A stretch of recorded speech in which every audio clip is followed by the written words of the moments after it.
स्वामी की जय जय जय। अहिंसा परमो धर्म की जय जय जय। परम पूज आचार्य गुरुवर श्री विद्यासागर जी महाराज की जय जय जय। परम पूज्य 108 मुनिवर श्री प्रमाण सागर जी महाराज की जय जय जय। परम पूज्य 108 मुनिवर श्री अरहत सागर जी महाराज की जय जय जय। नमोस्तु गुरुदेव, नमोस्तु गुरुदेव।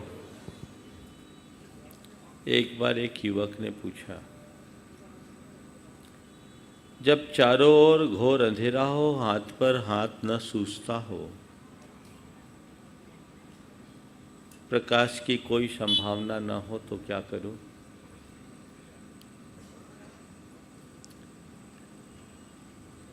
सामने पहाड़ खड़ा हो, रास्ता बंद हो जाए तो क्या करूं?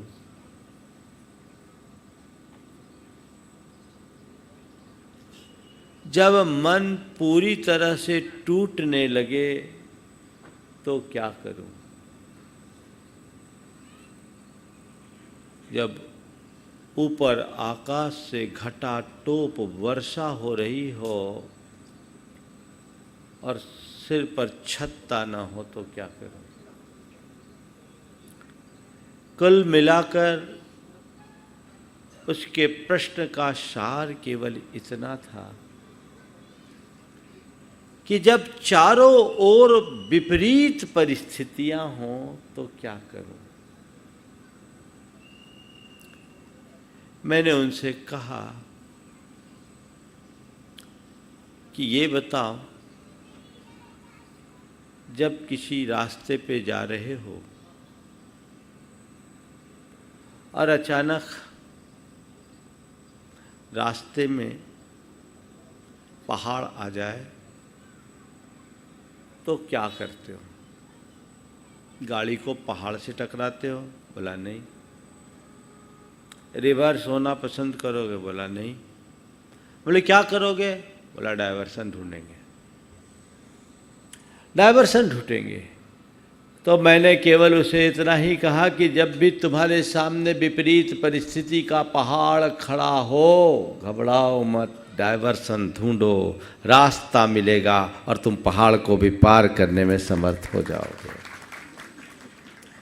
मनुष्य का मन बड़ा कमजोर है। जब जब उसके सामने किसी प्रकार की प्रतिकूलता आती है, उसका हौसला पस्त हो जाता है, घबरा उठता है और उस घबराहट की स्थिति में वो अपनी आत्म क्षमताओं को भी भूल जाता है। नतीजा, उसकी समस्या दिनों दिन और अधिक बढ़ते जाती है, बल्कि दोहरी होते जाती है। ऐसा कोई मनुष्य नहीं जिसके सामने समस्या ना हो। समस्याओं का होना कोई बड़ी बात नहीं है, समस्याओं से हार जाना सबसे बुरी बात है। दुनिया में वे ही लोग महान बनते हैं जो अपने जीवन की विकटतम परिस्थितियों को भी मुस्कुराते हुए पार कर जाते हैं। संसार में हर प्राणी के जीवन में अनेक प्रकार की प्रतिकूलताएं आती है और प्रतिकूलताओं की स्थिति में अपने मन की प्रसन्नता को टिकाए रखना ही हमारे जीवन की सबसे बड़ी उपलब्धि है। हमारा जीवन सपाट मैदान नहीं, हमारा जीवन नदी की भांति है जिसमें अनेक उतार चढ़ाव है, घुमाव है। पर नदी जब पर्वत से निकलती है तो चट्टानों को भेदती हुई आगे बढ़ती है और सागर में जा मिलती है, क्योंकि नदी के सामने केवल और केवल उसका लक्ष्य होता है। जिस मनुष्य के सामने उसका लक्ष्य होता है, वो रास्ते की सारी बाधाओं को पार करने में समर्थ हो जाता है और पार करके पहुंच जाता है। जीवन में ये स्थितियां आनी चाहिए। उतार चढ़ाव जीवन में आएंगे। जीवन में आने वाले उतार चढ़ाव में ठहराव बना करके चलना ही जीवन की सबसे बड़ी कला है। जब हम धर्म शास्त्रों की बात करते हैं एक बार एक युवक ने मुझसे सवाल किया कि महाराज जी, उसका परिवार साथ में था, बोला महाराज जी ये धर्म से दूर रहता है, थोड़ा इसको आप देखिए। मैं उसकी तरफ मुखातिब हुआ। उसने कहा महाराज जी मेरे माँ बाप बहुत धर्म करते हैं लेकिन इनके जीवन में कोई परिवर्तन नहीं दिखता, तो मुझे लगता है धर्म करने से मतलब क्या, धर्म है क्या? मैंने कहा बिल्कुल तुम्हें मैं धर्म करने की बात नहीं करता, पर मैं तुमसे एक ही सवाल करना चाहता हूँ, अपने अप डाउन्स में स्टेबिलिटी चाहते हो कि नहीं? अरे हाँ महाराज चाहता हूँ। तो मैंने कहा कि धर्म का केवल एक ही सार है और इन दो पंक्तियों को आत्मसात कर लो, तुम्हारा उद्धार हो जाएगा, और इसके बिना जीवन में किसी का उद्धार नहीं। बोला महाराज क्या? बोले बस दो पंक्तियाँ दोहराओ, होकर सुख में मग्न न फूलूं, दुख में कभी न घबराऊं, इष्ट वियोग अनिष्ट योग में सहनशीलता दिखलाऊं। बस इतनी सी बात है। सुख में मग्न होकर फूलूं नहीं और दुख में कभी घबराऊं नहीं। इष्ट का वियोग हो तो विचलित न हो और अनिष्ट का संयोग हो तो आकुलित न हो। इसमें स्थिरता। संसार में ऐसा एक भी प्राणी नहीं है जिसके जीवन में पूरे जीवन केवल सुख हो, कभी दुख ना हो। संसार में ऐसा एक भी व्यक्ति नहीं मिलेगा जिसके जीवन में कोई इष्टानिष्ट संयोग वियोग न हुए हों। ये होंगे। ये सब हमारे जीवन के पाठ है। जीवन में अप डाउन आना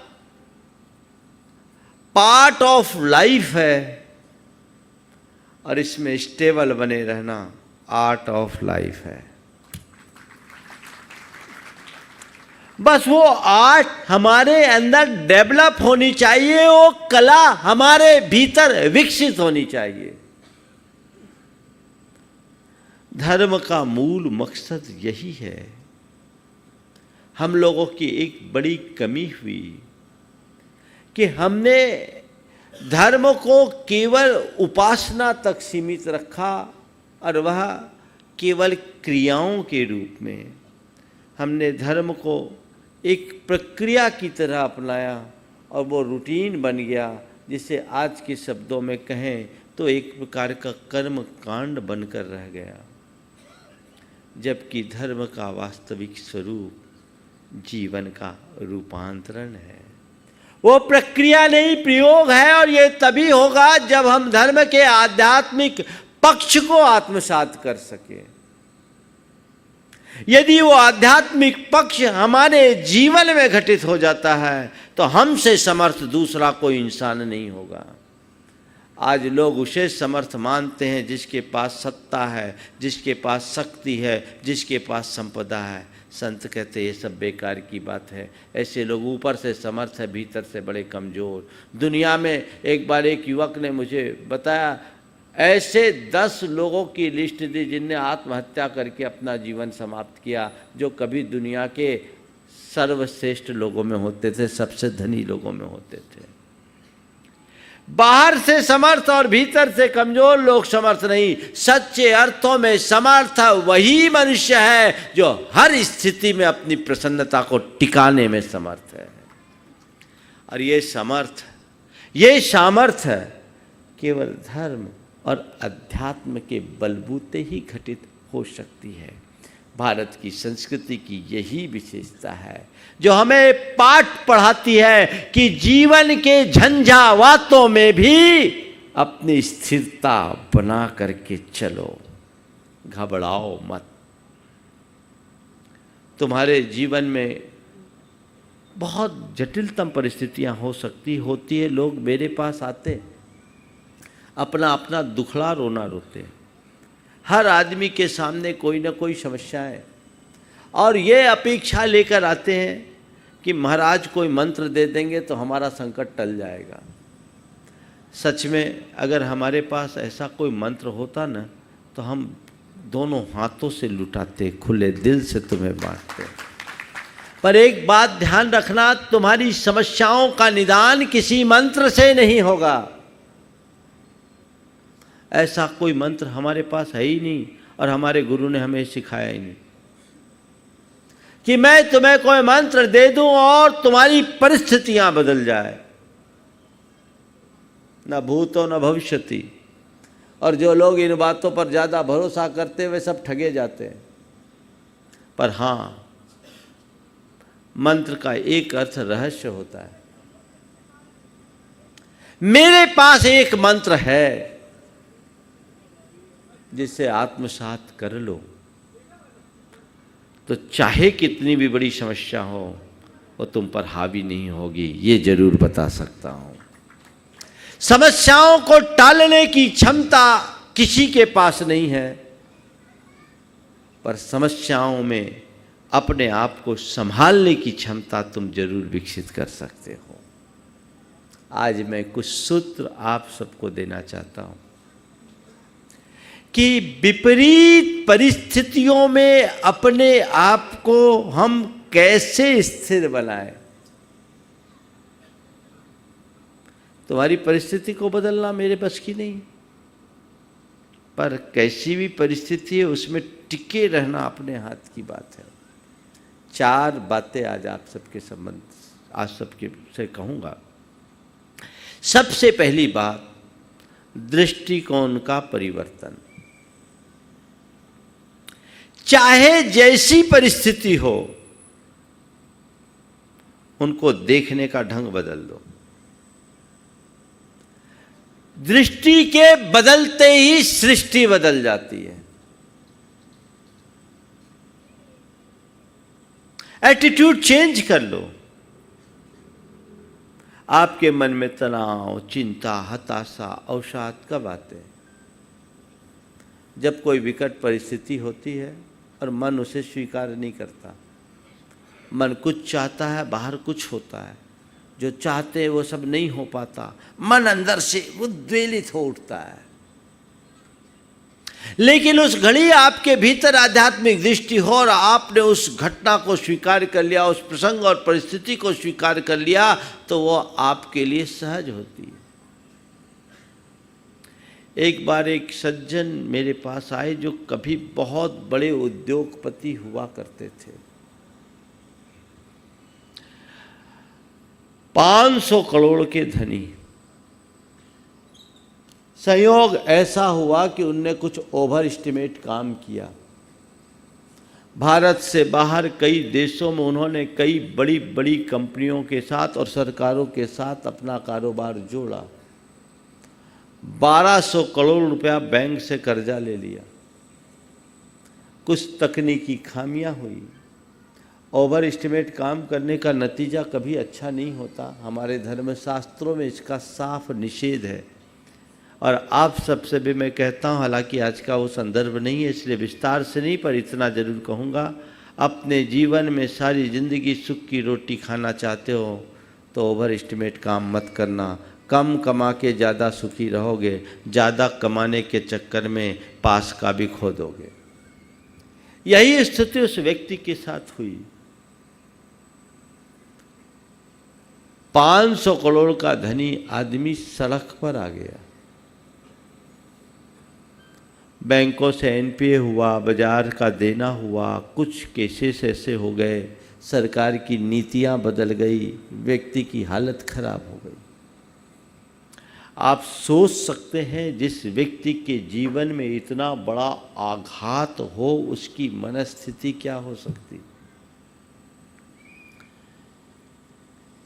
वो व्यक्ति मेरे पास आया,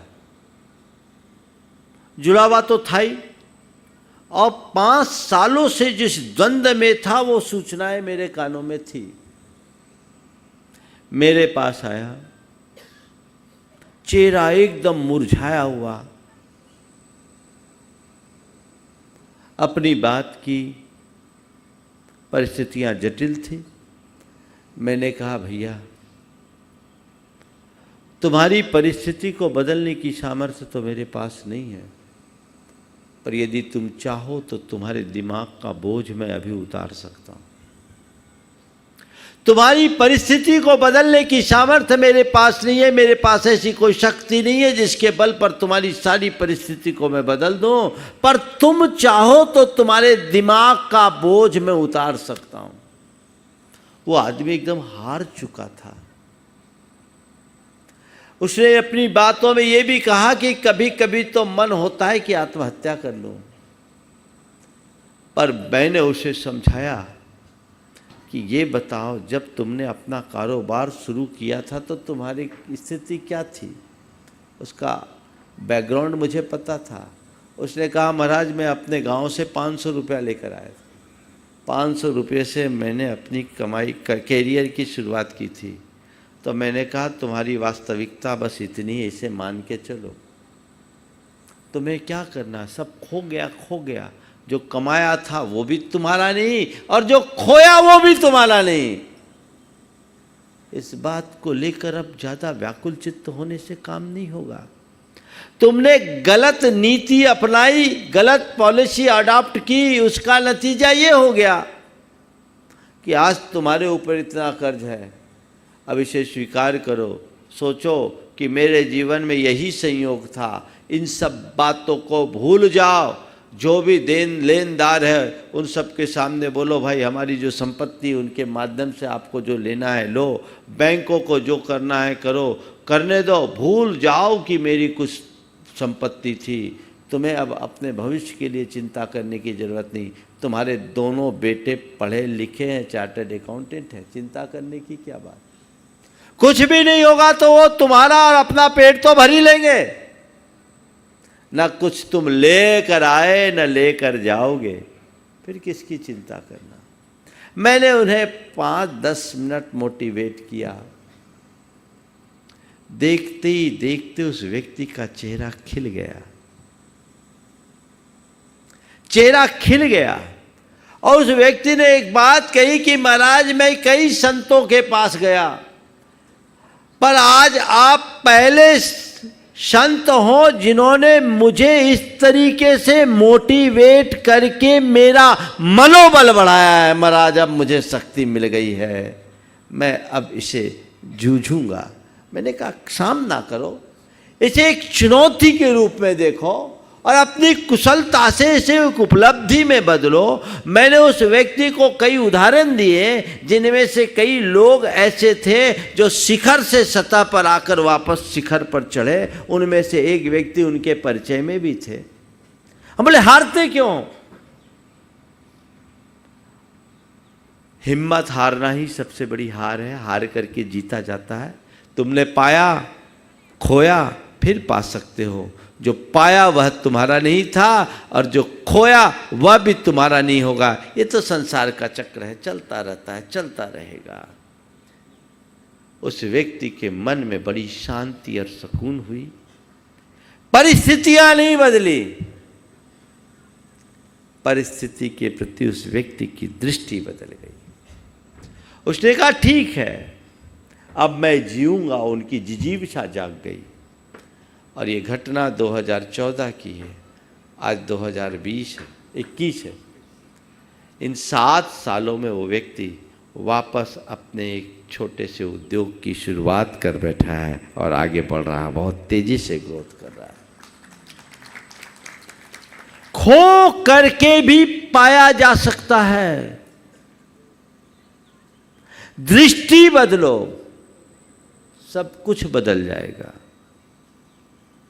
जब भारत के राष्ट्रपति सर्वपल्ली राधाकृष्णन हुआ करते थे, वो एक बार शासकीय दौरे से अमेरिका गए।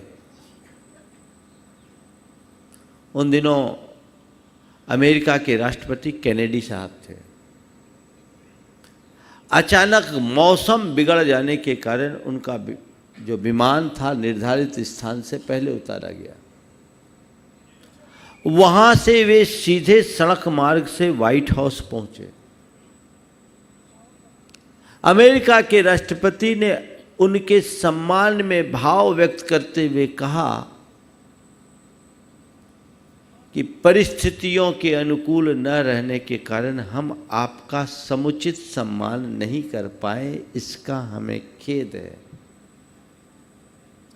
परिस्थितियों के अनुकूल न रह पाने के कारण हम आपका समुचित सम्मान नहीं कर पाए, इसका हमें खेद है।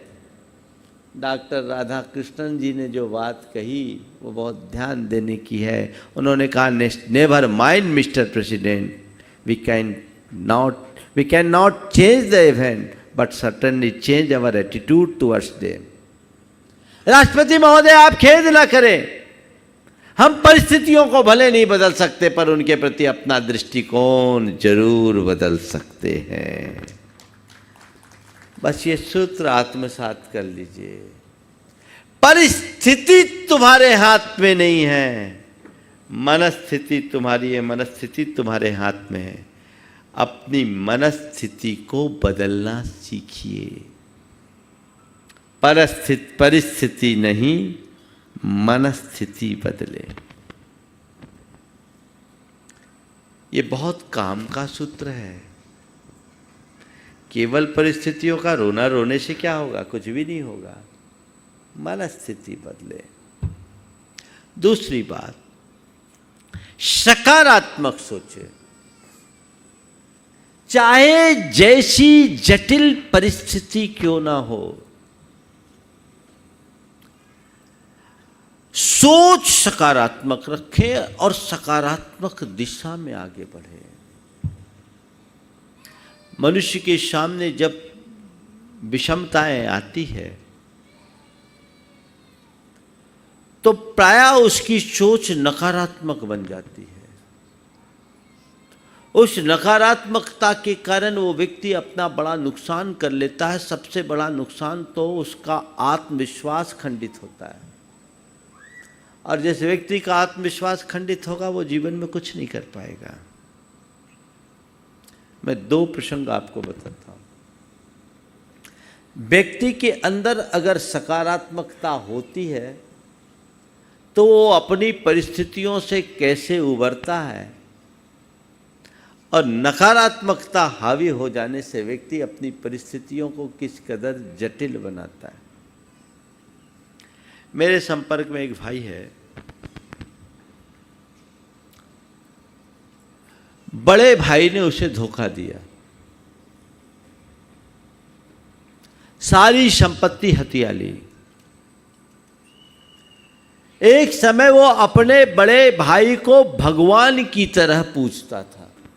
अल्प उम्र में चले गए थे, लेकिन बड़े भाई की नीयत खराब हो गई, सारी संपत्ति हथिया ली, और यहाँ तक कि उनकी कंपनी में एक बड़ी राशि आकस्मिक निधि के रूप में रखी गई थी, लॉस बताकर उसे भी डकाल लिया। उस व्यक्ति को मिला केवल 5000 वर्ग फुट का एक बंगला।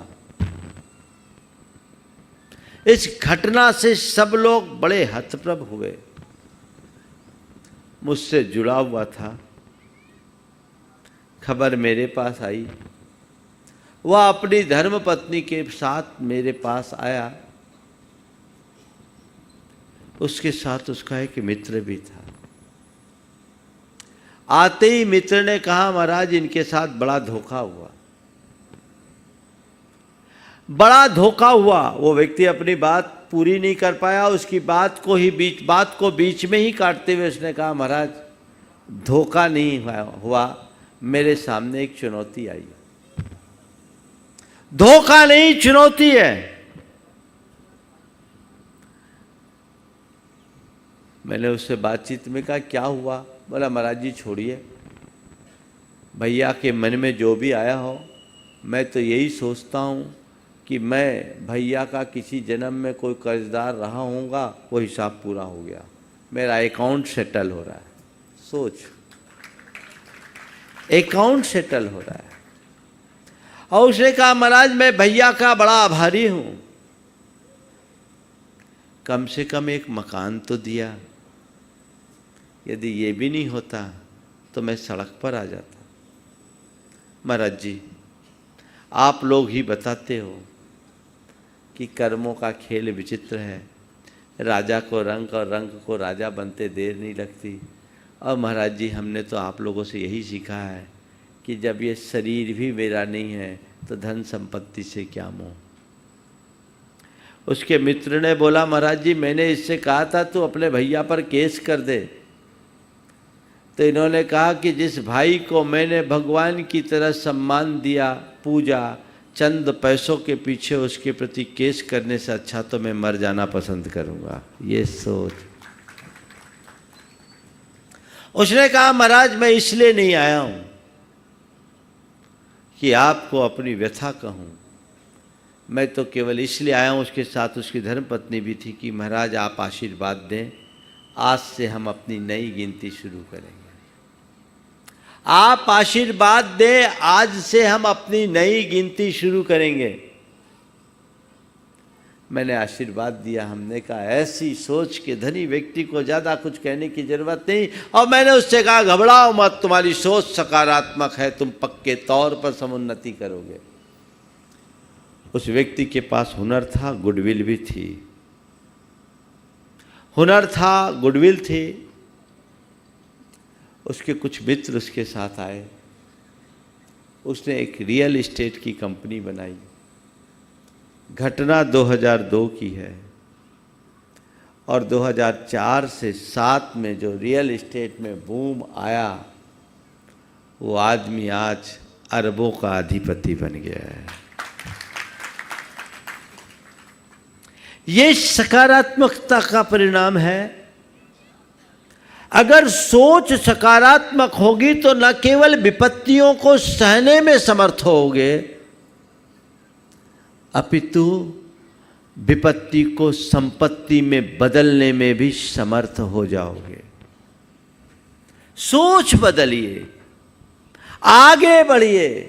बाकी चीजें तो संयोगों के ऊपर निर्भर है। आप क्या करते हैं? थोड़ा कुछ होता रोना शुरू कर देते हैं। यही हमारे जीवन की बड़ी भूल बन जाती है।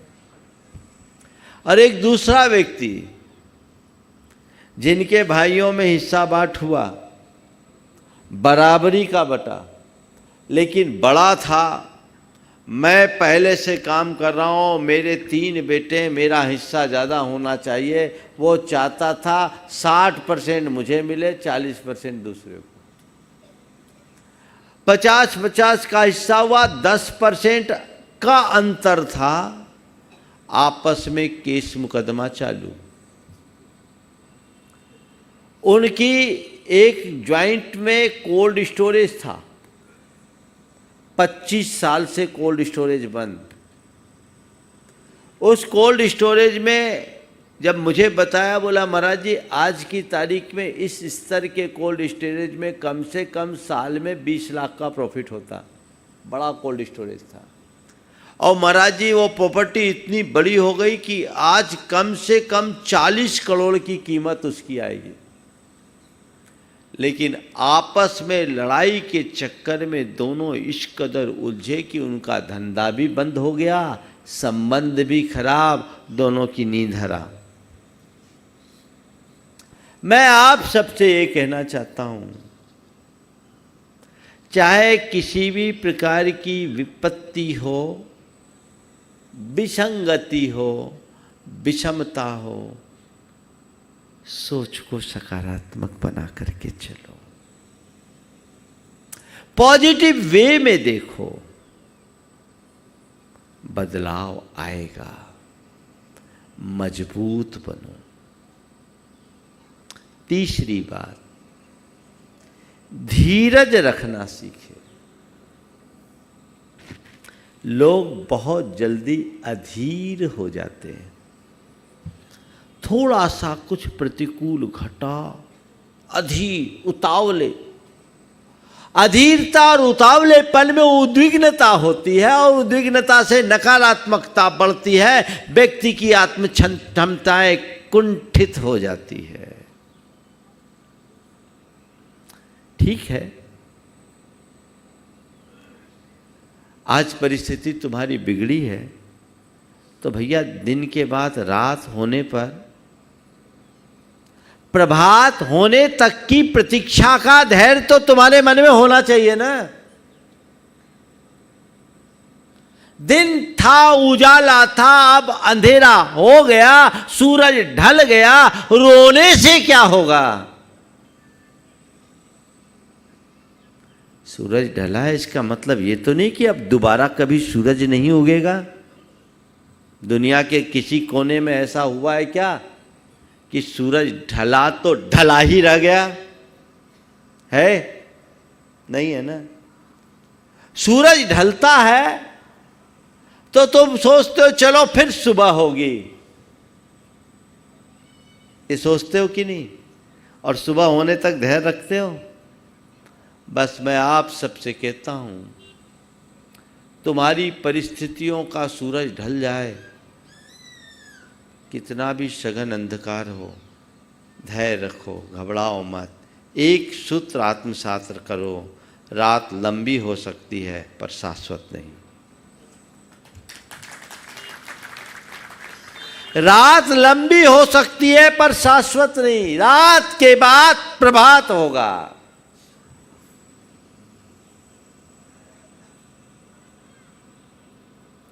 तब जीवन धन्य होगा। लोग भूल जाते हैं, धैर्य नहीं। धैर्य रखना सीखिए, सब ठीक हो जाएगा, सब ठीक हो जाएगा, सब ठीक हो जाएगा। धीरज से सब समस्याओं का समाधान मिलता है। गुरु शिष्य एक गांव से दूसरे गांव में जा रहे थे। नदी के किनारे थोड़ी देर का पड़ाव रखा। गुरु ने शिष्य से कहा, जाओ थोड़ा पानी लेके आ जाओ।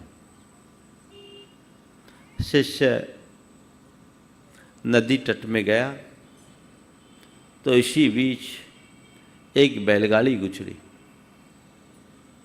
बैलगाड़ी के गुजरने से नदी का पानी पूरा मटमैला हो गया। शिष्य खाली हाथ लौट आया, गुरुदेव पानी तो मटमैला हो रखा है, पीने लायक नहीं है, मैं ऐसे ही आ गया। गुरु ने पूछा क्यों? बोले अभी बैलगाड़ी निकली थी। गुरु ने कुछ नहीं कहा, दूसरी बातों में उसे लगाया।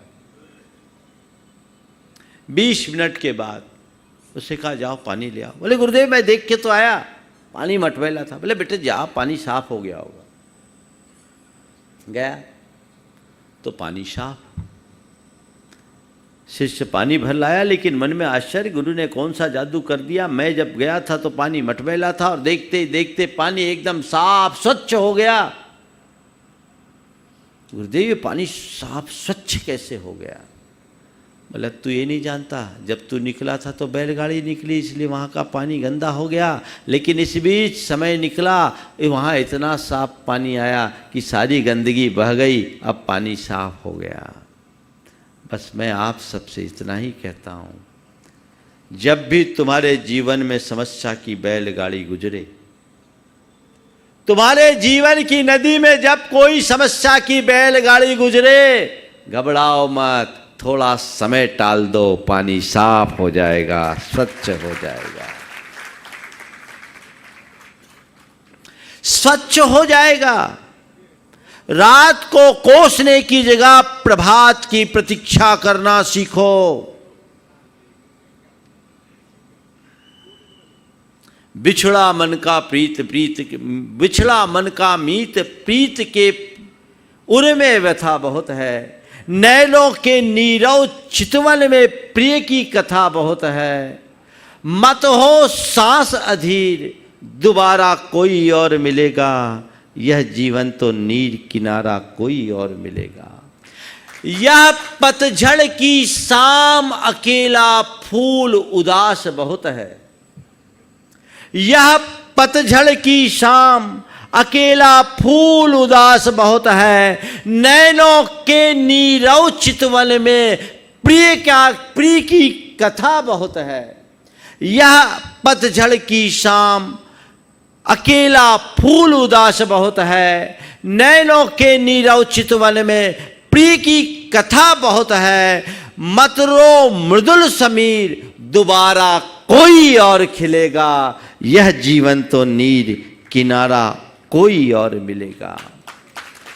प्रभु पूजा का दीप देह का यह सम्मान बहुत है। प्रभु पूजा का दीप देह का यह सम्मान बहुत है। गंगा जल कहलाले आंसू यह उपमान बहुत है। प्रभु पूजा का दीप देह का यह सम्मान बहुत है। गंगा जल कहलाले आंसू यह उपमान बहुत है। गा प्रभात का गीत, गा प्रभात के गीत, भीत हो अंधियारा पिघलेगा, यह जीवन तो नीर किनारा कोई और मिलेगा। धीरज रखिए, विपत्ति में धैर्य ही सबसे बड़ा अस्त्र है। अधीरता मनुष्य को तोड़ती है। धैर्य हमें बहुत बड़ी सामर्थ्य देती है। मैं अक्सर कहा करता हूँ, धीरज कमजोर की ताकत है और अधीरता ताकतवर की कमजोरी।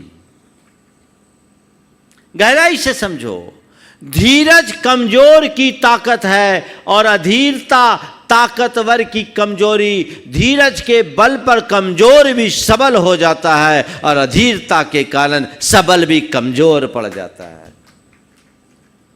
धीरज हृदय में धरना चाहिए,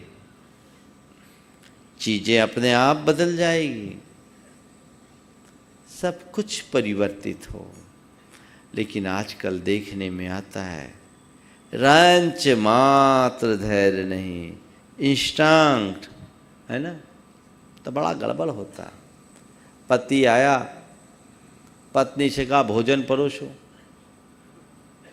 भोजन परोसो। पत्नी ने कहा 10 मिनट रुको, अभी बना रही हूँ गरम गरम। तुम्हें तो कुछ भी पता नहीं रहता, ध्यान ही नहीं रखती, मुझे इतना बर्दाश्त नहीं होगा, मैं बाहर जा रही। तुमसे तो कुछ नहीं होता, मेरे पेट में चूहे कूद रहे हैं, जोर की भूख लग रही है, तुमसे कुछ नहीं होता, मैं तो बाहर खाने चला। पत्नी ने कहा 5 मिनट रुको, मैं भी चल रही हूं, है ना। और क्या उपाय? धैर्य रखना सीखिए, धीरज से सब कुछ कट जाता है, विषम स्थितियां भी अनुकूल हो जाती है। एक बार की बात, हम लोग बिहार कर रहे थे, भाई लोगों ने गलत रास्ता बता दिया। वो 18 किलोमीटर चलना था, 18 माइल हो गया। बताया 18 किलोमीटर, निकला 18 माइल। सर्दी का समय था, उसमें भी 2 पहाड़ी चढ़े और उतरे, कच्चा रास्ता था, गुरुदेव के साथ था। संयोग से रास्ता का चयन भी हम ही ने किया था। अब उस दिन संघ अपने निर्धारित स्थान पर नहीं पहुंच पाया। हम लोग भी, अब शाम होने को था, तो एक स्कूल में रुक गए, जैसे तैसे मिला। अपना जो निर्धारित स्थान था उससे 3 किलोमीटर पहले, अब स्थान का नाम नहीं ले रहा हूँ, नहीं तो लोग उनको परेशान करेंगे। वहाँ रुके। अब वो स्कूल क्या था, एक कमरा था, ऊपर जो इंग्लिश टाइप के खपड़े थे वो खपड़े थे, और उनमें से 5-7 खपड़े उड़े हुए थे। झरोखे बड़े बड़े थे, किसी में कांच नहीं था, और दरवाजे ऐसे थे कि एक भी लगते नहीं थे, सरकारी थे। अब हम लोग तो रुक गए। टेम्परेचर 6 डिग्री, टेम्परेचर 6 डिग्री, और 6 डिग्री टेम्परेचर में गुरुदेव के साथ हम 5 मुनि और पूरी रात रहना। हम लोग रात में कुछ ओढ़ते नहीं, चटाई भी नहीं लेते। बहुत तीखी हवा। गुरुदेव को एक तरफ हम लोगों ने कर दिया, 1-2 तख्त आड़े लगा करके उनका एक अलग केबिन जैसा हो गया, हम लोग और रहे। सर्दी भयंकर, हवा आप सोच सकते कि इतनी सब कुछ खुली है तो हवा में क्या होगा। रात भर हम लोगों ने बैठ के बिताया। सुबह गुरुदेव के चरणों में गए, तो उन्होंने ऐसे ही विनोद में पूछा कैसी कटी रात। उन्होंने पूछा कैसी कटी रात, हमने कहा गुरुदेव सुबह की प्रतीक्षा में। सुबह की प्रतीक्षा में। उन्होंने एक बात और पूछा, बोलो ये बताओ रास्ता बताने वाले पर गुस्सा तो नहीं आया? गुस्सा तो नहीं आया? हमने कहा महाराज औरों पर गुस्सा नहीं आए, महाराज लोग हम पर गुस्सा कर रहे हैं कि ये कैसा रास्ता ढूंढा। तो गुरुदेव ने क्या सकारात्मक बात की। उन्होंने कहा उन पर गुस्सा करने की जगह आभार व्यक्त करो कि आज रात भर कष्ट सहने के निमित्त कर्म काटने का अवसर दिया। कितना अच्छा। कर्म कटे इस निमित्त हमारी तपस्या हो गई। रात की तो बात थी, सुबह हो गई, हो गई। तो कैसी कटी रात, सुबह की प्रतीक्षा में। बस एक ही बात अपने हृदय में रहना, धीरज हमें कभी नहीं खोना। सब कुछ अनुकूल हो जाएगा।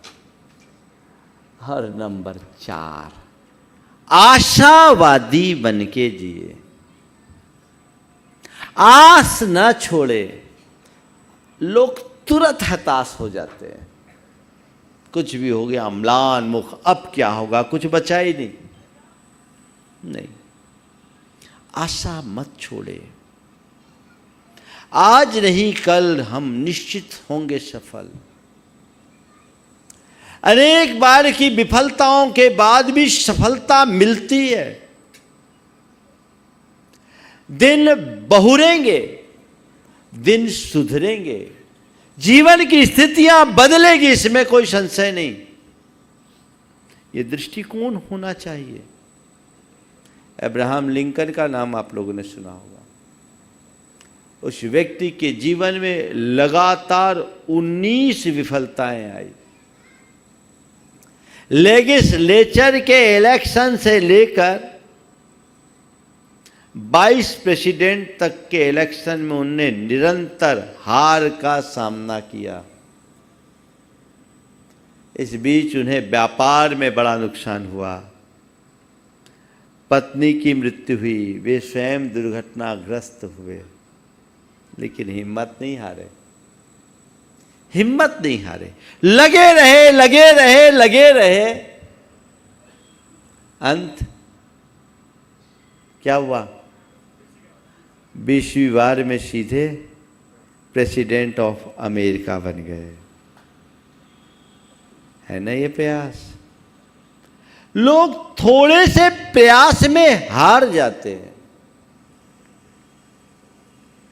कभी हार मत मानो, आगे बढ़ने की कोशिश करो, चलते चलो, बढ़ते चलो।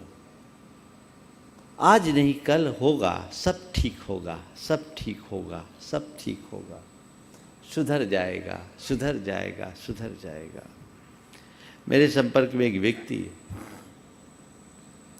उनको आज से 20 वर्ष पूर्व बड़ा नुकसान हुआ।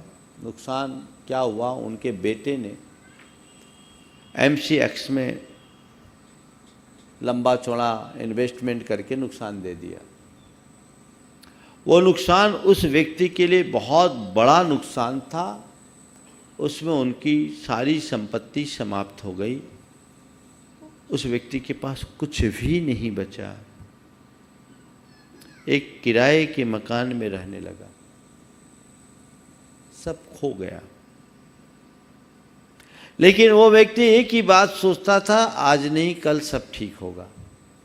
आज बिगड़ा है, कल ठीक होगा। उस आदमी ने हिम्मत नहीं खोई, अपनी आशा बनाई रखी।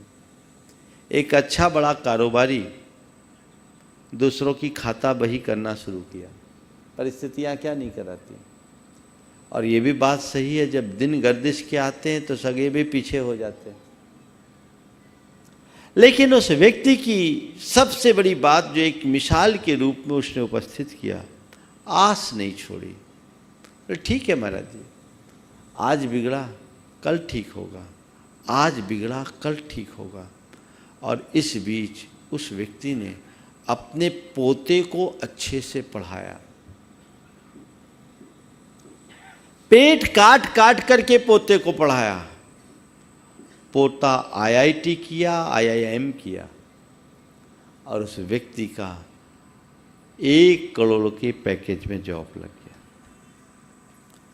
उसने एक ही बात कही कि महाराज जी, मुझे इस पर पूरी उम्मीद थी और मैंने इस पर पूरा फोकस किया, और वो जब 1 करोड़ से उसकी शुरुआत हुई, आज एक बहुत बड़ी कंपनी का में वो उसका स्टेक है, बहुत होनहार निकल गया और वापस खोए हुए दिन लौटने लगे। वो इतना संस्कारित और होनहार रहा, धीरे धीरे धीरे धीरे अपने पिता की स्थिति, माँ बाप दादा की स्थिति को मजबूत बना दिया। अगर वो व्यक्ति अपनी आस खो दिया होता तो समय से पहले ही मर गया होता, लेकिन आस थी, विश्वास था, आज नहीं कल सुधरेगा, आज नहीं कल सुधरेगा। ये मंत्र आत्मसात कर लो। गाए बगाए हर व्यक्ति के जीवन में ये स्थितियां आती है, घबराओ मत, परिस्थितियों के आगे मजबूर मत बनो, मजबूत बनो। समझ गए? अपना नजरिया बदलो। देखने का नजरिया होता है, तुम कैसे देखते हो। अगर सकारात्मकता होगी तो जीवन में कहीं कठिनाई नहीं होगी। एक फूल को देखो तो तुम्हारे अंदर से ये भी प्रतिक्रिया हो सकती है कि कांटों के बीच घिरे रहने के बाद भी खिला रहता है, कितना खुश मिजाज है। तो दूसरी प्रतिक्रिया ये भी हो सकती है, अरे इन फूलों की ज़िंदगी भी क्या ज़िंदगी है, सारी ज़िंदगी कांटों में घिर के रह गई, अब तुम्हें देखना है तुम उस बाग में क्या देखते हो, फूल या कांटे। जीवन की बगिया में फूल और कांटे दोनों होंगे। तुम्हें चाहिए कि तुम फूल पर दृष्टि रखो, कांटों पर नहीं। एक विचारक ने बड़ी अच्छी बात कही कि तुम्हारे पास 2 रुपये हों तो 1 रुपये से खरीदो तुम रोटी और दूसरे से खरीदो एक फूल। तुम्हारे पास 2 रुपये हो तो 1 रुपये से खरीदो रोटी और दूसरे से खरीदो फूल। रोटी तुम्हें जिंदगी देगी और फूल देगा तुम्हें जीने की कला। कांटों के मध्य भी खिले रहने की कला विकसित कीजिए। ये 4 सूत्र आपको वही कला देंगे। और यदि इन 4 सूत्रों को आत्मसात कर लोगे तो तुम्हारे मुख से स्वर फूटेंगे। कदम रखा करता कांटों पे मुझे व्यथा से प्रीत है। कदम रखा करता कांटों पे मुझे व्यथा से प्रीत है, और विपदाओं में मुस्काना ही जीवन का संगीत है। विपदाओं में मुस्काना ही जीवन का संगीत। ये संगीत बनाओ, जीवन धन्य होगा। ये कुछ ऐसी दृष्टियां हैं, इसे आत्मसात कर ले तो हम बहुत कुछ पा सकते हैं। बंधुओं, मेरे पास आपको देने के लिए कुछ नहीं है। क्या जो तुम चाहते वो सब कुछ तो है नहीं। ना हमारे पास धन है, न दौलत है, पर हमारे पास थोड़े से विचार हैं जिन्हें मैं आप सबको दे सकता हूँ। और मेरा मानना यह है कि विचारों की संपदा तुम्हारी संपदा से भी बहुत बड़ी होती है। आज एक प्रयोग आप सबके बीच में करना चाहूँगा। कोई 2 व्यक्ति मंच पे आ जाओ जिनके जेब में सिक्के हो। आ जाओ जल्दी से, 2 जन आ जाओ। है क्या? हाँ 2 आ जाओ। बस 2 की जरूरत है, तीसरे की नहीं। 2 आ जाओ, जल्दी आओ। आमने सामने खड़े हो, यहीं आमने सामने। हाँ चलो आओ, इधर सामने आओ, थोड़ा निकट आओ। अपने जेब से 1-1 सिक्के निकालो, बाकी जेब में धर लो। एक ही निकालो, एक बाकी जेब में रखो। हाँ, आप अपना 1 सिक्का इनको दो और निकट आओ ना, कैमरे के पास आओ, सब देख पाए। और थोड़ा और आगे जाओ। हाँ, आप अपना एक सिक्का फिर से दो, वापस लो। अपना सिक्का आप इनको दो, आप इनको अपना सिक्का दो। आप दोनों के हाथ में कितने सिक्के हैं? एक है ना। आपने एक सिक्का लिया और एक सिक्का दिया, दोनों के हाथ में कितने सिक्के हुए? एक। पर इसी घड़ी आपने अपना एक विचार इन्हें दिया होता और आपका एक विचार इनसे लिया होता तो आपके पास कितने विचार होते?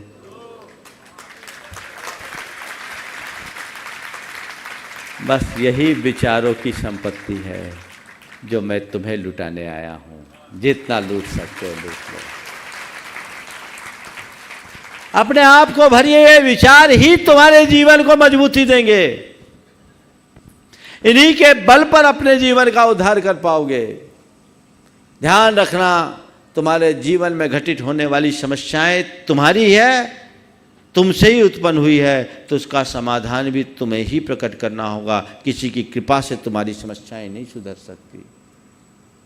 अपने आप को अंदर से मजबूत बनाओ। आज के समय में हर व्यक्ति को आध्यात्मिक रूप से पुष्ट होने की जरूरत है। अभी वाजपेयी जी जो एक लंबे अंतराल के बाद मेरे पास आए, आध्यात्मिक राष्ट्रवाद के नाम से एक पुस्तक कृति मुझे भेंट की। वास्तव में हमें ऐसे ही राष्ट्रवाद की जरूरत है। जब हर व्यक्ति के हृदय में अध्यात्म प्रतिष्ठापित हो जाए तो उसका जीवन धन्य हो जाए। हम केवल रिचुअल की बात न करें, रिचुअल से स्पिरिचुअल की ओर आगे बढ़े, तब जीवन धन्य होगा। आज इन कर्म कांडों में उलझ जाने से हमने धर्म के स्वरूप को जटिल बना दिया, जबकि धर्म की आत्मा आध्यात्मिकता में बसती है। और आज के इस भौतिक विकास के दौर में तो इसकी और अधिक आवश्यकता है। वो आत्मसात होनी चाहिए। हर किसी का ऐसा प्रयास होना चाहिए।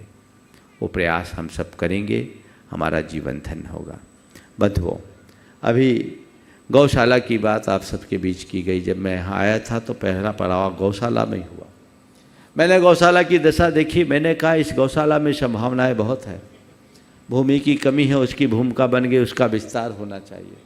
आज वहाँ 400 गोवंश हैं। मैं चाहता हूँ वहाँ कम से कम 1000 गोवंश हो।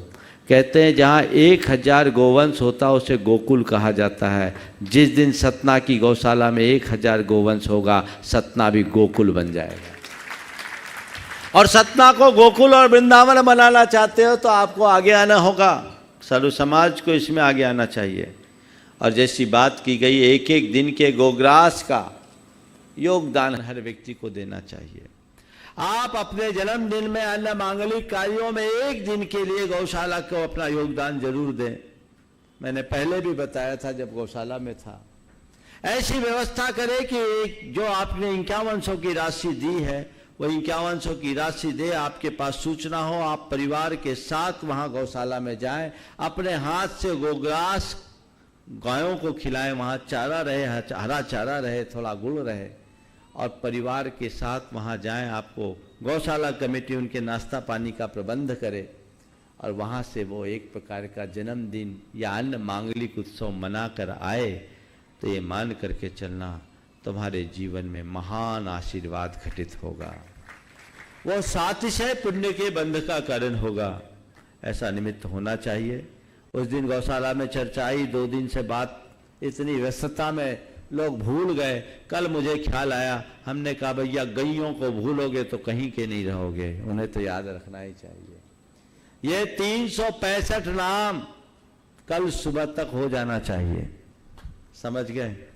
अभी तो लगभग 100 के करीब हुए हैं। ये नाम सबको देना चाहिए, कोई बड़ी बात नहीं। और मैं तो चाहता हूं आज के समय में 5000 का मूल्य क्या है? 5100 का कोई मूल्य नहीं। एक घर में जितने बच्चे हैं उनकी जन्मदिन आप वहां मनाइए। बर्थडे मनाना बंद कर दीजिए। वहां जाइए और उसकी पूरी सूचनाएं आप सोशल मीडिया के माध्यम से लोगों तक पहुंचाइए। लोगों को बड़ा सुकून होगा।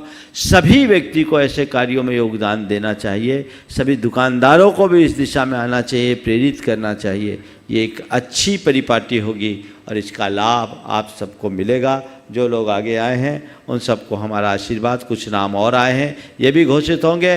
दोपहर के शंका समाधान में भी ये नाम घोषित होंगे। कल तक का आपका समय है, कल 10 तारीख है, पता है ना, आगे का भी पता नहीं। अब देखिए आपके भाग्य में क्या होता है, लेकिन जो है उसका लाभ आप उठाइए। और ये दिव्य सत्संग में आप लोगों ने बहुत आनंद लिया। ऐसी आनंद की अभिवृद्धि बढ़ते रहे, ऐसी भावना भाइये। कल आगे के कार्यक्रमों की जानकारी आपको मिलेगी। अब आपके पुण्य का क्या भाग होता है ये पता कल चलेगा, लेकिन मैं इतना ही कहता हूँ, जो आपको मिला है वो कम नहीं मिला है। बोलो सही बोल रहा हूँ कि गलत? तो एक बार तालियां तो बजा दो। बस अब इसे सहेज के रखने की ज़रूरत है और जीवन को आगे बढ़ाने की ज़रूरत है। मंगल भावना की 4 पंक्तियों के साथ मैं विराम लूँगा और इधर जो शेष नाम है उन्हें घोषित किया जाएगा। और नाम है कितना नाम? बाकी नाम आ जाएंगे, शाम को घोषित होंगे। मंगल मंगल होए जगत में सब मंगलमय हो। मंगल मंगल होए जगत में सब मंगलमय हो। इस धरती के हर प्राणी का मन मंगलमय हो। इस धरती के हर प्राणी का मन मंगलमय हो। मंगलमय हो प्रात हमारा रात सुमंगल हो। मंगलमय हो प्रात हमारा रात सुमंगल हो। जीवन के हर पल हर क्षण की बात सुमंगल हो। जीवन के हर क्षण हर पल की बात सुमंगल हो। हर घर में मंगल छा जावे जन जन मंगल हो। हर घर में मंगल छा जावे जन जन मंगल हो। इस धरती का कण कण पावन ओ मंगलमय हो। इस धरती का कण कण पावन औ मंगलमय हो। मंगल मंगल होए जगत में सब मंगलमय हो। मंगल मंगल होए जगत में सब मंगलमय हो। इस धरती के हर प्राणी का मन मंगलमय हो। इस धरती के हर प्राणी का मन मंगलमय हो। जय बोलो परम पूज्य आचार्य गुरुवर श्री विद्यासागर जी महाराज की जय।